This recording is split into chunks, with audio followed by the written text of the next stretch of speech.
This is Exp Group Insights, hosted by Anthony Serafino, where global produce, innovation, and leadership connect to drive the future of supply and success. All right.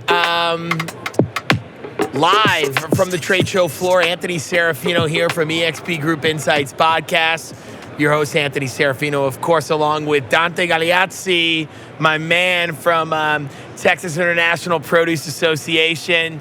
Tipa, my man, obviously live from Texas Town, booth 2543, Exp Group, our 28th year anniversary. Congratulations. Thank you so much, sir. Over 2 years and plus, and the future and the lifetime to go in the Valley.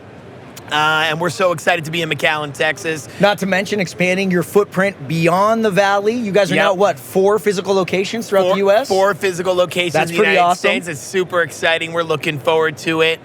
But more importantly, we're looking forward to having you on here and trade show floor, Anaheim. What do you think about the day so far? Pretty nice, huh? Dude, it has been, well, first off, if you guys haven't been watching the weather in California, for those of us coming from Texas where it's still 100 degrees every day, this has been awesome. But more importantly, I think what we're feeling is the energy. Yep. I mean, it has been, let's be honest, it has been a rough year for produce. It has been. It's been rough. We've been talking about tariffs. I feel like when you had that fireside chat over at Viva Fresh in Houston, and we were talking about it, and it feels like, do you remember the overflow that day, the tariff talk? I was watching it from the foyer. Yep, exactly. And it was just, it has been a crazy, tumultuous year for produce. But I think it gives me if there is any silver lining into anything, it's despite being competitors in the space, that this industry is a family. 100%. This industry is 100% a family. There's more than enough business to go around, and that's key.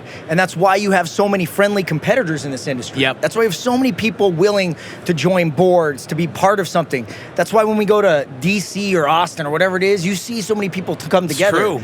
But man, when we take a hit, you saw it this year, we take a hit. Big hit. Tariffs, regulations, global trade, disruptions, supply chain changes. Man, we have had a year and then some, haven't we? We have it and then some, Dante. And I said this earlier to my team in an internal comms memo. I said that people thought that the coronavirus pandemic and the uncertainty that came from the coronavirus pandemic people thought initially it was a more difficult environment to operate your business in. I said it's actually 2025. Been such a hellscape year in the sense where you mentioned global supply chain disruption, tariffs, regulation, overhauls, port strikes, so much coming together in this perfect storm. And it's just been unbelievable to deal with. You're right. And I think what a lot of people fail to grasp when they think about, well, why is 25 so different, knowing that we've seen some of these challenges before? It's because typically when you have these massive changes at a country levels or global levels even, there's signaling, there's indication, there's, hey, we want to go this direction and we're going to take 2 years to go. That hasn't been the case this year. It hasn't. We have seen the flag basically comes, hey, someone's thinking about this, and then 3 or 4 days later, you're on that path and it's happening. And so it has been so many fast reactions. And our industry is all about planning and strategic change. And so when we have to make these pivots like this at a moment's notice with so much on the line, I think that's really where we see the difficulties in our industry. You know, you mentioned about the difficulties in our industry, but I also think when your back is up against the wall, you realize what you are and what your organization stands for. That's exactly right. I agree. And I'm watching what our organization, I'm being biased on Exp Group, what our organization stands for other organizations within Texas Town and overall in this industry. There is a great collection of organizations here. The willingness to help, understanding that we're in this together. You mentioned plenty business to go around. And I think understanding that the ethos of an organization is really nice to see. But more importantly, we could not have picked a better place to have our second location now. You mentioned we have 4. But to see our second location being in McAllen, Texas, a lot of businesses, they're very prideful of the Valley. And I didn't really understand why until we got there. And man, I couldn't imagine ourselves in any other place in any trade show. Texas Town's the only place you'll find the Exp Group. And that's for damn sure. I love it. I love it. But Dante, let me ask you about this. I'm going to do a little pivoting. What's on deck for TIPA? And you've been the president of TIPA for how long now? Since 2017. 27. How great has that been? It has been incredible. So I sat on the board for a lot of years before I transitioned over to this role. So I got to see it from a very different side, right? I was like you. I was representing a company saying, we want the industry to go this direction. Now I'm in that position where the industry says, this is what we want to do. And I've got to go, all right, how do we get there? How do we get there? And you're right. So next up deck for TIPA, oh my gosh, we got so many things, so many irons in the fire. I think the big one we're really working on. What's the hottest iron? Is the produce fraud.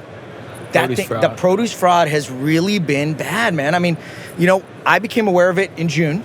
Yep. And at the time, I was only aware of 2 companies that it had happened to. But by the end of July, I was aware of more than 20 companies in our region that got hit. Yep. Total losses in the last year, probably like $4 million. It's been insane. But Anthony, here's the thing. We sounded the alarm bells and everyone else was like, hey, this happened to us. Yep. We had no idea it was this rampant. Yeah, and Dante, you mentioned it. That is, first of all, that is terrible. And that's happened to not only just organizations within the Valley and in TIPA, but that's been happening across the industry as a whole. That's right. I will argue, though, what TIPA has done to bring everyone in a room and said, has this happened to anybody else? Raise your hand if this happened to anybody else. And if you ask a lot of produce companies, raise your hand if anyone at your company has been impersonated. Raise your hand if anyone at your company has gone through any type of fraud. Raise your hand if anyone in your organization has been a subject or a target of this fraud. And believe it or not, 80 to 90% of people would raise their hand in that room. That's right. Now, that's the big iron in the fire. The other one that I'm excited about, though, because that's a huge issue that I want us to get to the bottom to, and I will. But the one I'm most excited about is this fruit and vegetable day that we're doing. So talk to me about that. Yeah, so about 3 years ago, we went to a state representative, Representative Miss Carrie Isaac out of Dripping Springs, Texas, who's a nutritionist, and she helped us pass a bill in Texas that makes the first Friday in April Fresh Fruit and Vegetable Day in Texas public schools. Wow. And so we have been slowly building that up. We got a grant, though.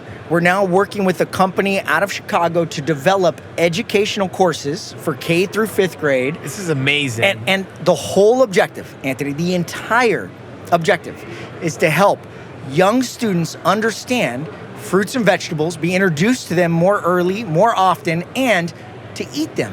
So we want flavors, we want new, we want exciting. Dante, you mentioned new and exciting, and I had another guest on earlier on the podcast, and I was telling them that this generation coming up, now you're referring to Gen Alpha, but Gen Z is the healthiest generation that is coming up. And now we're penetrating Gen Alpha, which will be even a healthier generation just by statistics than Gen Z, and doing what you're doing in Texas public schools. How can we get that to more of a nationwide platform? Because our organizations in the Valley, they're nationwide companies. They may be based in Texas, but their footprint is all across the United States. We are feeding United States is not right. We are feeding North America. That's right. Right? I mean, we are moving produce all over the 3 countries. We're participating in others, but let's stay on the North America front for right now. It is real easy, in my opinion, what folks can do. We need to be sending the message with our families. We need to be talking to our friends, to our cousins, our community, our neighbors.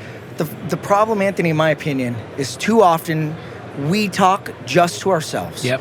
I can talk to you all day long about markets. I would love to. Right? I would love to. Right? I can talk to you all day long about the produce markets. But then we get home, we don't always share that message or the beauty of fruits and vegetables with our friends and neighbors.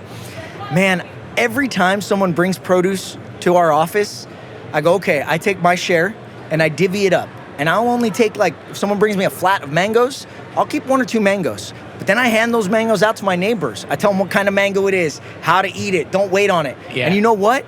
That impact is huge because then they tell me, hey, I saw that mango at the store, I bought 3 of them. Yep. Incremental sale increases. You can see when that type of behavior metastasizes through a neighborhood, it is really contagious, and that's the kind of contagion that we need in this country. Amen. And we need that type of contagion that is just spreading awareness on fruits and vegetables, and that, to me, is the most important thing going forward about how we can spread awareness on fruits and vegetables. Aside from Fruit and Vegetable Day, we said first week of April? First Friday in April. First Friday of April. What else is going on at Tippa? I know I've been tired. There's a lot. We got Viva Fresh coming up. Super exciting. Viva Fresh coming up in April.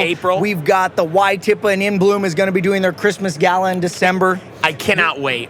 We've got we are doing so many things. I'm trying to make sure I keep it in the right theme here. Well, okay, let's drill down on two things. You mentioned In Bloom and you mentioned Y Tippa. I would actually argue that no produce organization is doing what you're doing to not only engage young professionals in the industry, but more importantly, engage women in the industry. Talked about developing those two programs a little bit. Thank you so much. So, Anthony, that actually comes from our members. Yeah. They came to us and said, hey, we feel like this group isn't being served. Can we do something under Tippa's umbrella? I said, absolutely. Mm-hmm. Our entire objective as Tippa is to make sure that this industry, this region, has the resources they need to be successful. So when we have leaders that come to us and say, hey, I want to do something for these people. I want to help young professionals be more successful. I was a young professional once. Yep. I struggled. I was in the room thinking, man, I got to wait my turn. There it is, and jump. But what if we help our guys be more successful earlier and more often? So a couple pillars in our organization is quality service, brand, culture. Love it. And the fourth one is culture, and it's talk about nurturing culture. And how you nurture culture is nurture people. And every guest that has come through here today on the podcast has mentioned people at least 4 times. And what better to nurture a young professional having the right programs in place to make sure he or she has a successful career. And that's what Y Tippa does, I think. That's right. No, you're exactly right. And I think where Y Tippa really flips the script on that development for young professionals is, very often we see these types of programs and they're mentoring programs, right? And so you're basically partnering a young person with a more experienced person. But, that can be a bit of a 50-50. Yep.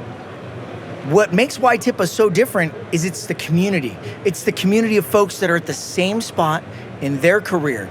A community of people that are at their same region, but with the same passion, the same drive, the desire to do more, to be part of that community. Everyone was a young professional once. That's right. And I think what goes around needs to comes around. And I think that's the most important thing that we see going forward. Yeah. We got Simon Cole's looking over here. Simon. No, we have Simon over here. How are you? Very good, thanks. Very good to see you guys. Yeah, he's great. We have Simon over here from Great White Fleet coming in. I saw you. We'll have you on in a bit. He's great. Simon's been great. So actually, when I purchased into a football club, Simon wrote me a letter that I have framed in my office. So he's always a special friend. So anytime he comes around, I'll interrupt anybody to give Simon Cole a little shout out. So thank you. Thank you. That's very kind of you. So I won't interfere with you guys further. So thank you. Have a great day, gentlemen. Thank you. Simon Cole, sir. Great White Fleet. And back to my conversation with Dante. And Dante, I think doing what you do in Y Tippa is super important because going back to my previous point was, listen, everyone was a young professional once. And if you can nurture and help them accelerate their career, but more importantly, have organizations, whether it's Grande Produce, whether it's Exp Group, whether it's Cabello Fruit, whoever it may be, I'm picking on some that come to the top of my mind. It just shows that the organization, that what Tippa is doing is supportive of these companies that are under its umbrella. That's exactly right. So many times people come to me and they ask me, well, what does Tippa do? And they're looking for that long explanation. And sure, I'm happy to give it to them, but I'd much rather... What's the short? The short answer is this. I'm here to help you. I'm here to help the region. And so I'm not...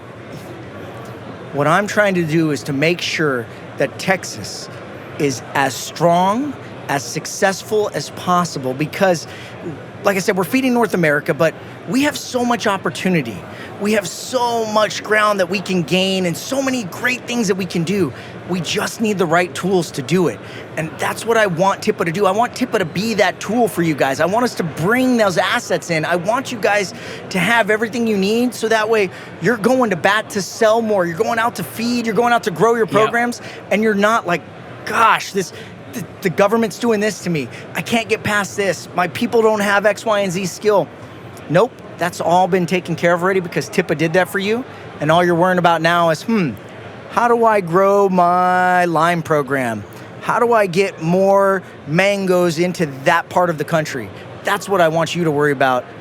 Let us help you with everything else. Let me ask you this, Dante. That's a fantastic answer. Do you feel that TIPA has the tools they need to help organizations like ours thrive in the space?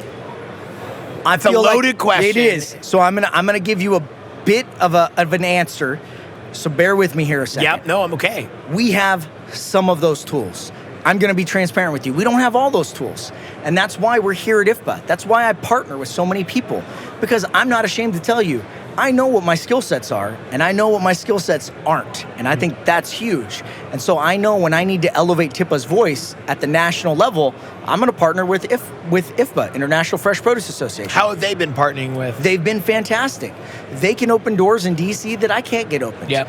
And they have understanding for issues that I don't have understanding for. They've got a technical expertise team that can help us. I partner with FPAA, the Nogales Association. I partner with the Florida Association in Georgia, Washington, California. Anthony, again, my objective here is not to make TIPA the winner. My objective here is to make you the winner. It's to make our region the winner. And so I go out to find those tools to bring them to us.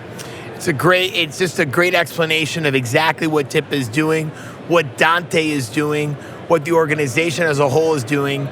Dante, what you can say is, at least what I can say is what this organization, what TIPA has done for our organization and supporting us and welcoming us to the Valley, because we are not a Texas-originated company, but Texas now firmly is part of our blood. And our team members are part of it. We employ hundreds of people in Texas, and we love that. And we plan on employing hundreds of more in the future. How can companies like ours get more involved in TIPA? What are ways that we can do to help? What are ways that we can spread awareness? What do we need to do to get more involved? Man, I feel like you just set us up for about another hour worth of conversation. Yep. Dude, let me. We got time. Yeah. Let me start with this. So many times people look at association work and they feel scared or overwhelmed. I want people to know, don't be. We have so much going on, like we've talked about, in Bloom, YTIPA, advocacy, DC, Austin, fresh fruit and vegetable consumption, transportation issues. We are all over the board. If you are passionate about anything in this industry, please come to us and say, hey, I want to do this. Today, I was talking with one of our other members. She said, I know that the local university is going to do a Thanksgiving drive. I know that you're talking to them right now. I want to help. I said, great. My team can always use the support. But more importantly, if I have an industry member that wants to wave that flag and be the hero, again, TIP is not in it for the win. You guys are. I want people to come. I want to cultivate that passion. I want to cultivate that growth. I want to cultivate that excitement. You and I have that excitement. Yeah, absolutely. We've been in this industry for decades, though. Yep. I want everyone to have that. And so if you want to get involved, just reach out. And if it's as generic as I don't know where to start, that's cool too, because we've got tons of opportunities. It's just so well said. Dante Galeazzi, just amazing. President of TIPA, and I got news for him. That's the flag that we will always wave, and that's the TIPA flag. This organization, in its 20th year, will always wave that flag. Over 2 years in McAllen, a lifetime to go. We love the Valley tremendously. We love the work that Dante's doing. Dante, thank you so much. Thank you for the anthem. Thank you, man. Appreciate it. Thank you so much for stopping by. Dante Galeazzi, President of TIPA, Texas International Produce Association, live here from Exp Group Insights podcast from the trade show floor, Anaheim, California. Anthony Serafino with you. Stay tuned. We got a lot more content coming your way. All right. This is Exp Group Insights, hosted by Anthony Serafino, where global produce, innovation, and leadership connect to drive the future of supply and success.